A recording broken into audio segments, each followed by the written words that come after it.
Hey everyone, welcome back to day 2 of 30 Days to Fluent English. I'm Peter, and I'm here with Kathy.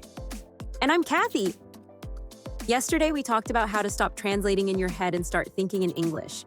If you missed that episode, make sure to check it out, because today we're focusing on another major challenge for English learners, learning and remembering vocabulary. Let's be honest, how many times have you studied a long list of words only to forget them a few days later? You work hard, you memorize them, but when you try to speak, those words just disappear. Oh, I've been there. You feel confident when you're studying, but later, when you need to use the word in a real conversation, you freeze.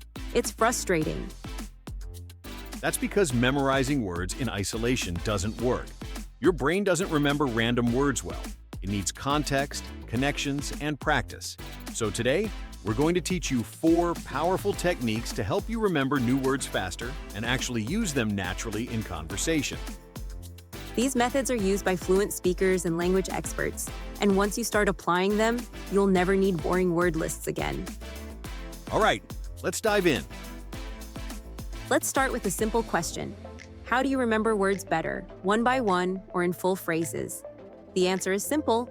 Learning words in context is much more effective than memorizing them alone. Think about it. If you learn the word fast, that's useful.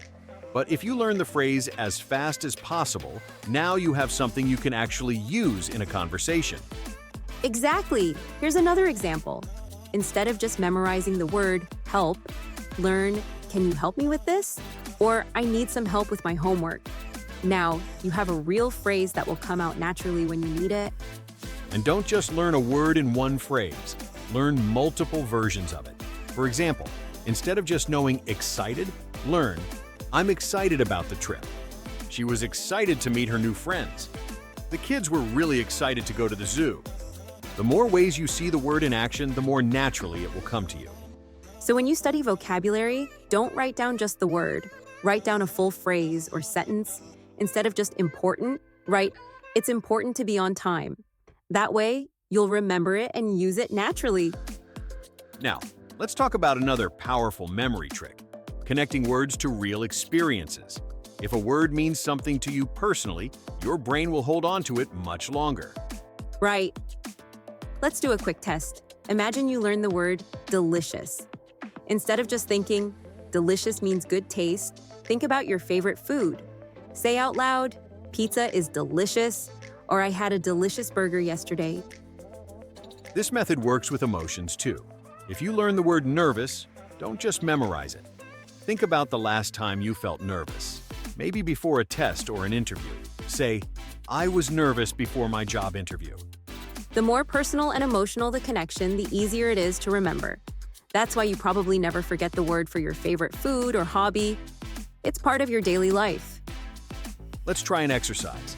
Think of 3 new words you've learned recently. Now, connect them to your personal experience by making one sentence for each. I guarantee you'll remember them better this way. Here's something most learners don't realize. If you don't use a new word immediately, you'll forget it. It's like learning a new dance move but never practicing it. Exactly. Imagine you learn the word amazing. If you don't use it right away, it'll disappear from your memory. But if you say it, write it, or even text it to a friend, it becomes part of your active vocabulary. Let's do an instant practice. Right now, think of a new word you recently learned. Now say it in a sentence out loud. If you're listening in a quiet place, just whisper it. Another great way to use new words is to write them in a daily journal. Every night, write one sentence using a new word you learned that day. If today's word is motivated, write, I feel motivated to study English every day. And if you don't like writing, say it out loud. When you're walking around, practice describing things. The weather is beautiful today, or that coffee was strong. The more you use new words, the more natural they'll feel. The final step to learning vocabulary faster is exposure, seeing and hearing words repeatedly in context. But here's the mistake many learners make. They just read or listen passively without paying attention. That's right. Have you ever watched a movie in English but didn't actually learn any new words? That's because you were just enjoying the movie instead of focusing on the language. So, instead of just watching, actively listen. When you hear a new word in a TV show, pause, repeat it. and try using it in a sentence. If you read a new word in a book, write it down in a notebook along with an example sentence. And here's a fun challenge. Next time you're watching your favorite show, pick one new phrase from it and try to use it in conversation that day.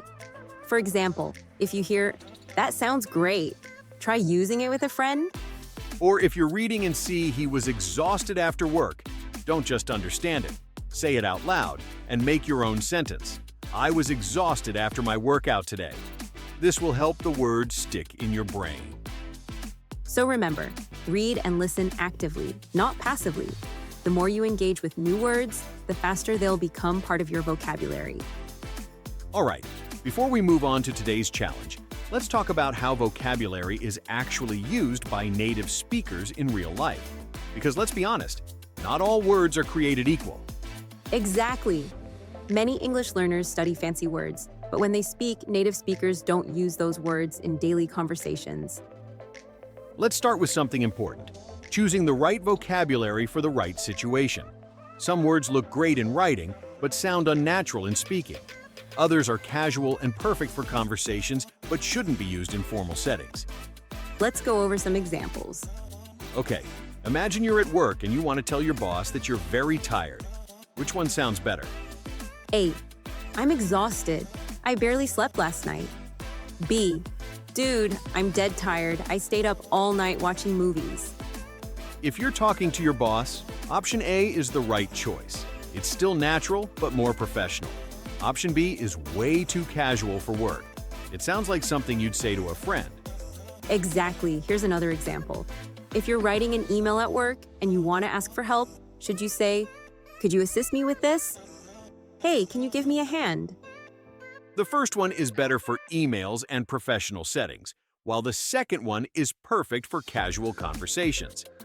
So when you learn new words, ask yourself, is this formal or informal? Where would I actually use it? This helps you sound more natural and confident in real conversations.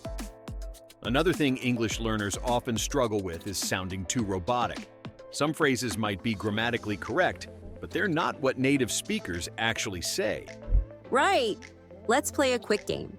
I'll say a textbook sentence, and Peter will give me the real, natural version that native speakers use. All right, let's do it. First one, I did not understand what you said. Could you repeat that? A native speaker would just say, "Sorry, what was that?" Or, "I didn't catch that. Could you say it again?" Yes. Here's another one. This is very delicious. We don't usually say that. We'd say, "This is amazing," or "This tastes great." Exactly. One more, I am feeling very tired today. A native speaker would say, "I'm exhausted," or "I'm so tired today."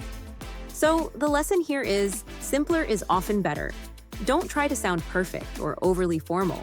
Just use the words and phrases that people actually say. Have you ever noticed that native speakers don't always speak in perfect sentences? They use little words like like, well, I mean, to sound more natural. Yes. If someone asks, "How was the movie?" instead of saying, "The movie was very interesting," a native speaker might say, "Oh, it was really good. I mean, the ending was kind of surprising, you know?" These filler words don't change the meaning, but they make speech sound more relaxed and natural. Just don't overuse them. So if you want to sound less robotic, try using a few filler words like, "well," when you're thinking. To check understanding. I mean, to explain further.